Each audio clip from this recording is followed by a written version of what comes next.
Yeah. We're going to review the volume of prisms today and then begin on the volume of pyramids because they relate quite well to each other. Okay, so we found out that a prism, the definition of a prism is that it has two bases, and the bases have to be parallel to each other and they have to be equal to each other. So this area down here is going to be the same as this area up here, which you've found out from working on your sheets. So let's try to find the volume of this prism. So the big B, a reminder to you, the capital B means the area of the base, not just the base, the area of the base. Very, very important, which means when you're working this volume formula,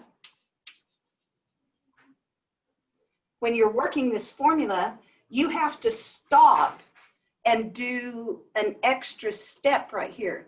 You stop at the big B, you find out what the shape of the base is, it's a rectangle, and so you have to work out what the area of the base is first before you can go on. So what I like to do is just pull out a little draft of what the base might look like, and that helps me to find the area of the base. Now I'm going to put the dimensions on here. It's a 5 by 3, if you can tell that this base rectangle is 5 feet by 3 feet. And so to find the area of a rectangle, you look at your formula chart and it says to take the length times the width. Okay, length times the width. So the area of this base is going to be 15. Now that 15 is what goes in this place. So now you have the volume equals 15 because that's the area of the base. And then base times height will be the height of the prism, and the height is usually either the other number, or you can think of it as here are your parallel bases, and so it's the line that connects your bases. Okay, that's the height of the prism, so it will be 8. And so the will equal 120 of this prism right here be 15 times 8, which equals 120? 120. Oh, we didn't get your calculators again. Oh, Deborah. 120 feet cubed. I'm going to get calculators out.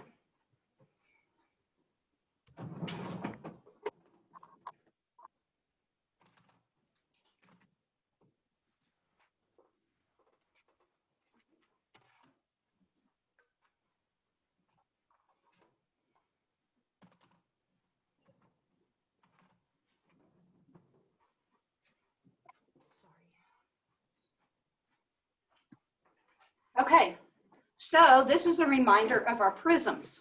Now, you should have worksheets already that deal with volume of prisms. Now, I want to point out something to you. Today, we're going to find the volume of pyramids. Now, our definition of pyramids is it has one base and it comes to a point. Now, what I'm going to do is show you kind of how a pyramid would fit in this prism, and maybe it'll give you a visual idea of how we change the formula. Okay? So if this is the formula for a prism, look at this.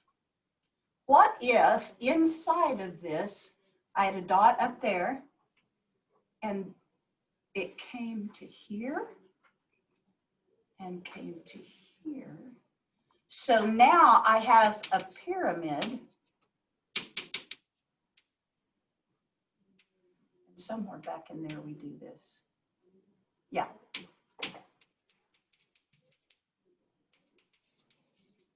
Can you see the yellow now? The yellow is a pyramid that comes up to a point you can think of it inside of this prism. Now, you don't have to know how to draw that or anything, but the reason that I put the pyramid inside of the prism is because it's going to be almost the same volume, but you can see that some of the volume is gone. So the volume of the pyramid inside the same prism is going to be less. And it's actually 2/3, 1/3. It's less than the prism. So for a pyramid, which is this one, okay, and whatever, I'm not going to try very hard with this one. There it is, sort of. This one doesn't belong there. So the volume for a pyramid is going to be 1/3 of the base, area of the base, times the height. See the only difference? The 1/3 is telling you it's not all of the volume, it's part of the volume. It's 1/3 of it, okay? Which means it's 2/3 less. So do you get the idea with the drawing and everything? So let's do a pyramid. Ready? Which is going to challenge my drawing abilities.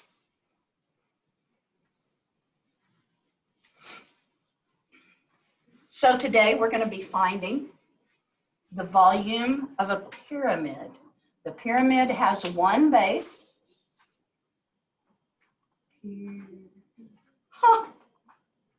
R-A. The brain fart. Okay.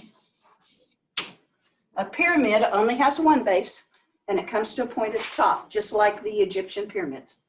Okay, and to find the volume, look on your formula chart so you know where to look for it.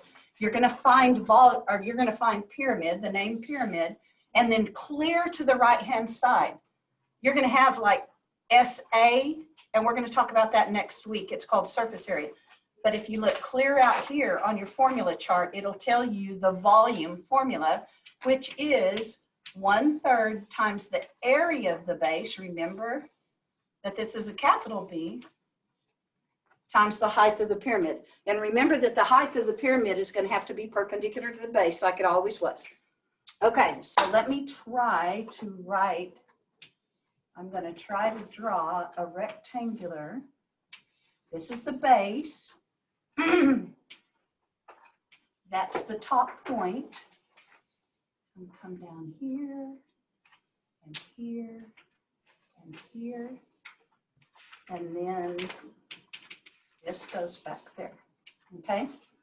So now I have, let's do inches, 5 inches, 10 inches, 8 inches,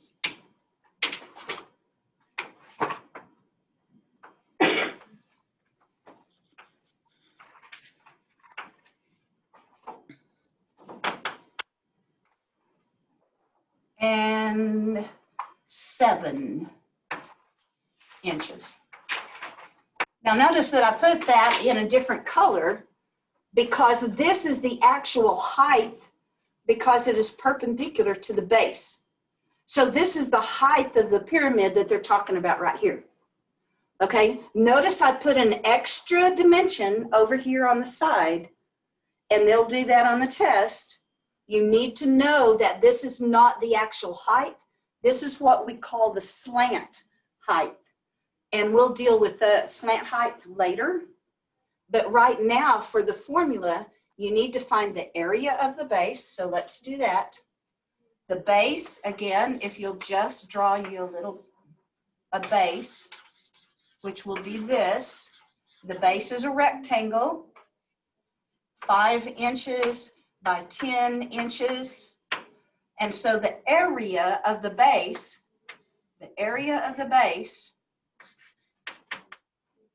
equals 10 times 5, length times width. So big B in our formula is going to be 50 inches square, okay? The area of the base is 50. So now I have volume equals 1/3 times, and now we know what the area of the base is, 50, times the height of the pyramid. And again, notice that the height is not the 8, but it is the 7. Okay, the 7 is the height of the pyramid. Be careful for that. Height always has to be perpendicular to the base. You need to see this little 90-degree angle is what it'll look like. That one is the height. And so when you multiply this, we're going to have, it's going to come out a decimal. 350. 1, 1, 350. 1, 1, 2, is it 6? Let me see. Point, and it goes 6, 6, 6, 6, right? So I'm going to round it to 6, 7. Is that correct? Yes. If you round it to the nearest hundredths place or 2 decimal places if they tell you to do that. And then our units are inches, and volume is figured, it's 3-dimensional, and so we have inches cubed. Easy enough? Yeah, for now. Yeah, no, yeah, no. So yeah, for now. Okay, that sounds good. Now, right now, I'm just going to do that one example. I'll come back before we shut down this video. But now I want to explain to you, yesterday, not only did we do the prism, but we said what corresponds to a prism is a cylinder. So let's review that really quickly. A cylinder is just like a prism because it has 2 bases that are parallel to each other and equal to each other. And so let's look at the relationship between the cylinder and the cone. Okay, it has the same relationship.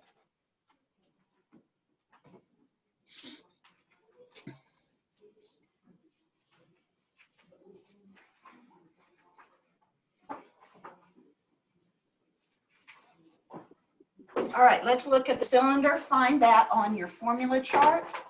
The cylinder is like a Campbell's soup can. That's what I always thought of when I was doing volume. Campbell's soup or whatever you like in a can. This is called a cylinder. Oh. A cylinder is similar to the prism because it has 2 bases. They're equal to each other and they're parallel to each other. And we found out that if you're going to find the volume of a cylinder, believe it or not, looky here, it's the area of the base times the height. Now, the volume formula on your formula chart says this: volume equals pi times r squared h. This is the one you'll use off of your formula chart. But the reason that these are the same thing is because your base is a circle, and the way you find the area of that base, a circle, is pi times r squared. Pi times r squared. So they broke this formula down for you, and they said the area of the base on a cylinder is a circle, and the way you find the area of a circle is pi r squared. So this pi r squared and the area of a base on a cylinder is exactly the same thing. So you can think of it this way. This is the one that you'll refer to on your test. Everybody good? Okay, so we're going to use this one. So let me put some numbers on here.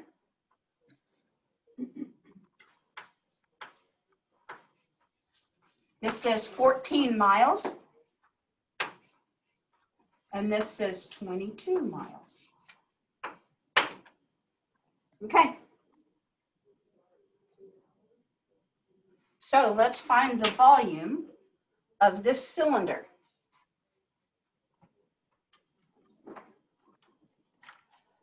We simply write down the formula like we did, and then fill in the numbers. So here we go.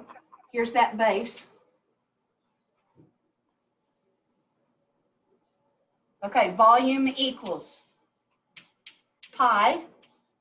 And a reminder to you, because I told my students, we learned as teachers that students finally remember something if I say it 42 times. And that's why I kept continue to repeat myself, okay?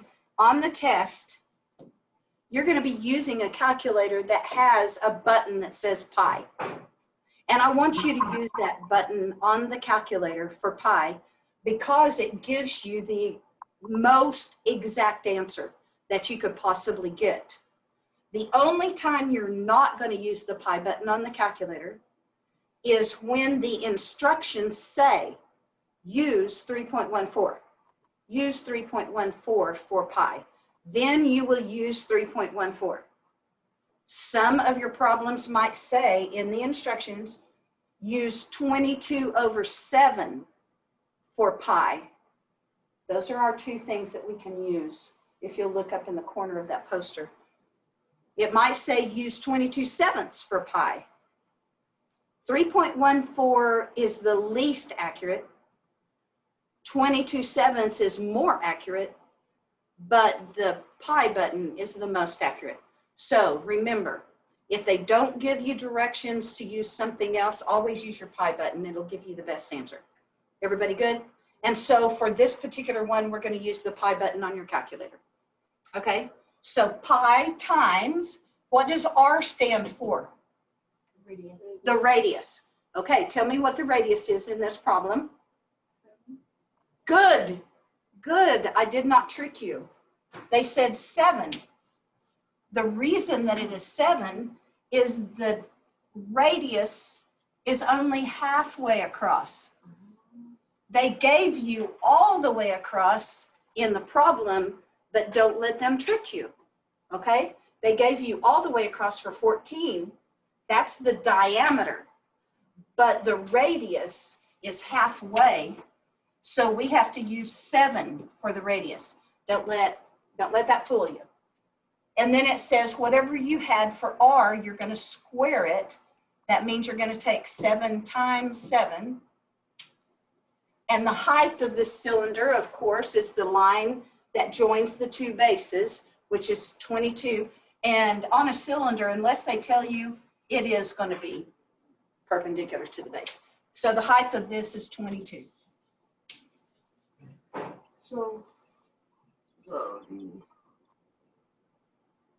So when you work this, I didn't mean to interrupt you. Also 78.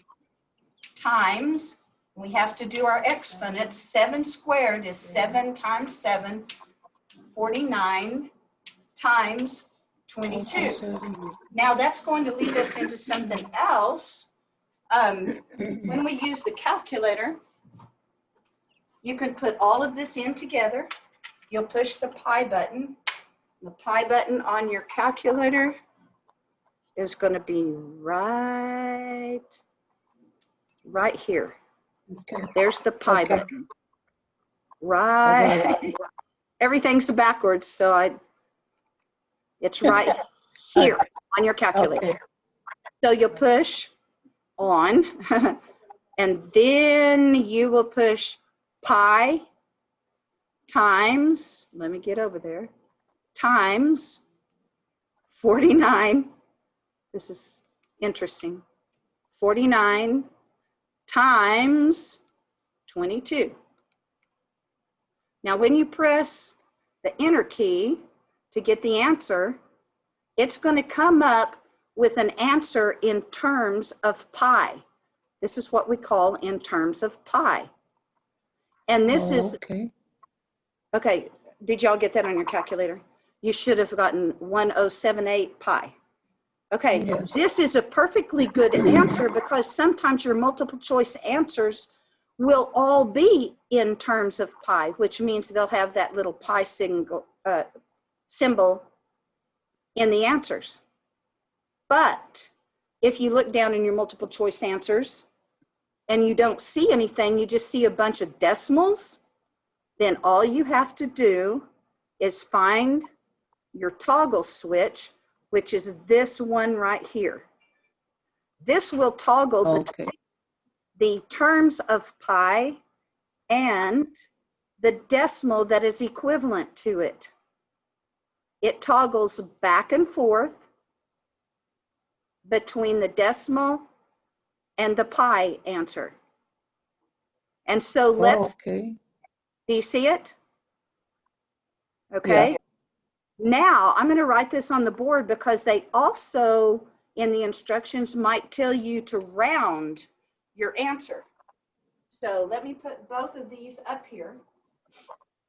So the volume, depending on the answers in multiple choice, might be 1078 pi, or it could be 3386, and the calculator has this many decimal places, 636881. Now, most of the time, when you're going to have a decimal answer, they're going to tell you in the instructions to round it, okay? Now, they're either going to say how many decimal places, or they're going to call like the hundredths place.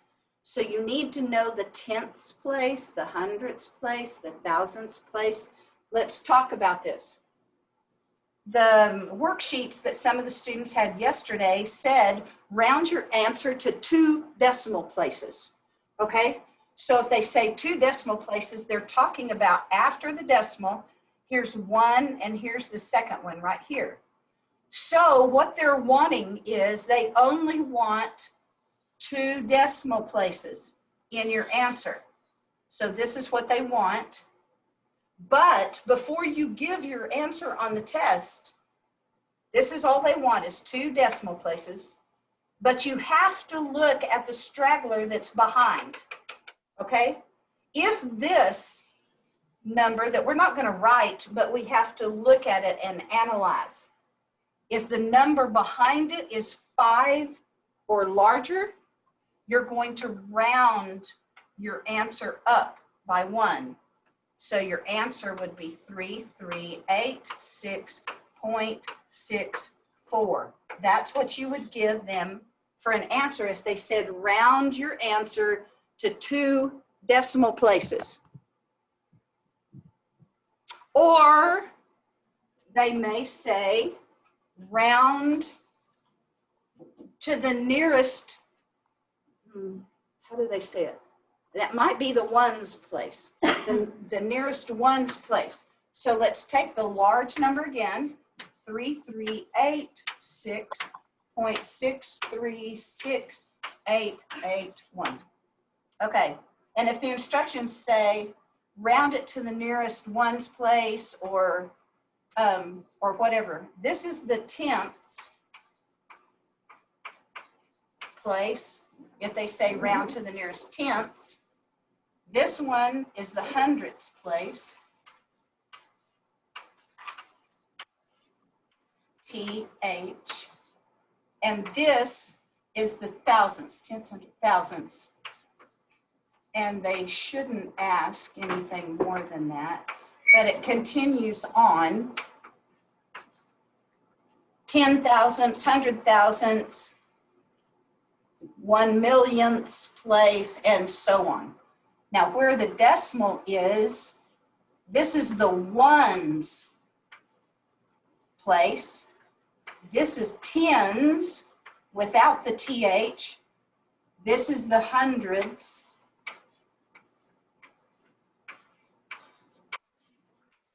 Thousands, and so on this way. These places are separated by the decimal. So if they don't tell you like how many decimal places, they said 2 decimal places there. Let's say they said round this to the nearest ones place. Well, here's the ones place. So this is all they want of the answer, but before you write the answer, you have to look at the next place, which is a 6. That's larger than 5, so it says boot this up 1. So if they tell you to round to the nearest ones place, then your answer that you would give on the test would be 3, 3, 8, 7. That would be your answer. Are y'all understanding what I'm trying to tell you about rounding? Okay. Okay, so we found the volume of this cylinder. We know that anything with curves now will probably involve the use of pi when you have curves. You notice that we never used it for prisms or anything with straight sides, but curved sides will have pi. Now, let's do this the same way we did with your prism. What if I put a point up here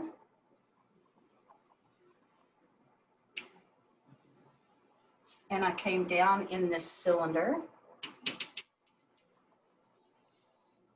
The base is still here. Yes, it's a cone now, okay?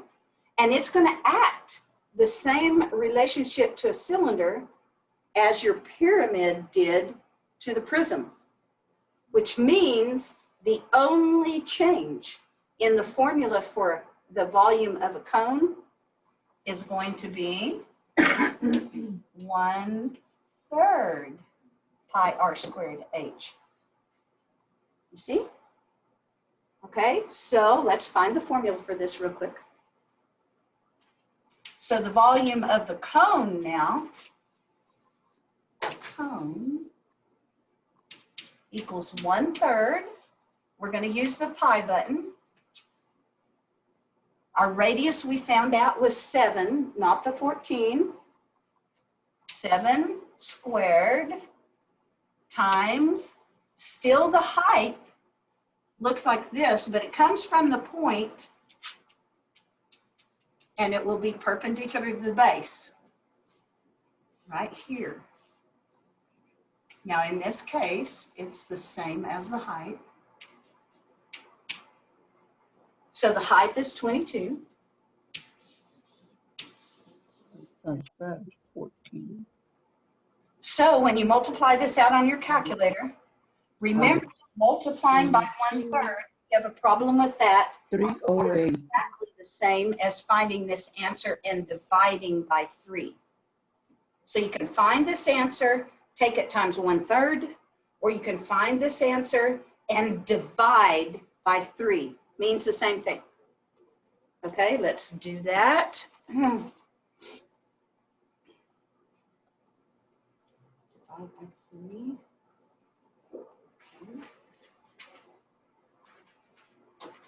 Okay, and you would get something that looks really yucky. 1078 pi divided by 3. That's your pi answer. That's the answer in terms of pi, but hit your toggle switch and you will come out with approximately, and let's round this to the nearest hundredths place. So I have 1,128. Let me see if that's on the screen. Okay. 0.87896. We want to round this decimal to the nearest hundredths place. The hundredths place is the second place after the decimal. This is tenths, hundredths place. So that's the last number that they want to see in the answer. But before we write it down, we have to look at the straggler behind here. It is 5 or above, and so it's going to change this number to an 8. So the answer you would give on your test, rounded to the nearest hundredth, see the hundredth is the last place, miles cubed. for this cone. That's the volume. Is everybody okay with these? Okay, not too bad when you figured out how to use the formulas for volume for prisms and cylinders. These are just 1/3. The cone is 1/3 of it. The pyramid is just 1/3 of it. Okay, so it should be relatively easy for you. What do you think? Ready to give it a shot? You make it look easy, but when it's right here, you have no clue. And that's why I am here. That's my job, is to rescue you. So, I explained this before off of the recording, but I will explain it now. I will be out of town all weekend starting tomorrow. So I will be out of class on Monday, and then tomorrow and the following Monday, I will be out of class. What I've decided to do is make a video and go ahead and post it on YouTube that will give you all the information you need to do a lesson for that day. Those of you on remote, well, all of you, I guess, I'll make sure that you have worksheets available so that you can work the worksheets after you watch the video. Tomorrow's video will be on finding the volume of a sphere and a hemisphere. The sphere is just a figure like a basketball or a baseball or a golf ball or blah, blah, blah. It's 3-dimensional. You'll be finding the volume, and the volume will be cubed inches, cubic miles, whatever. I'm sorry. Either that or your phone. You'll need to be able to watch it on something. How would I, since I won't be here Monday, how would I,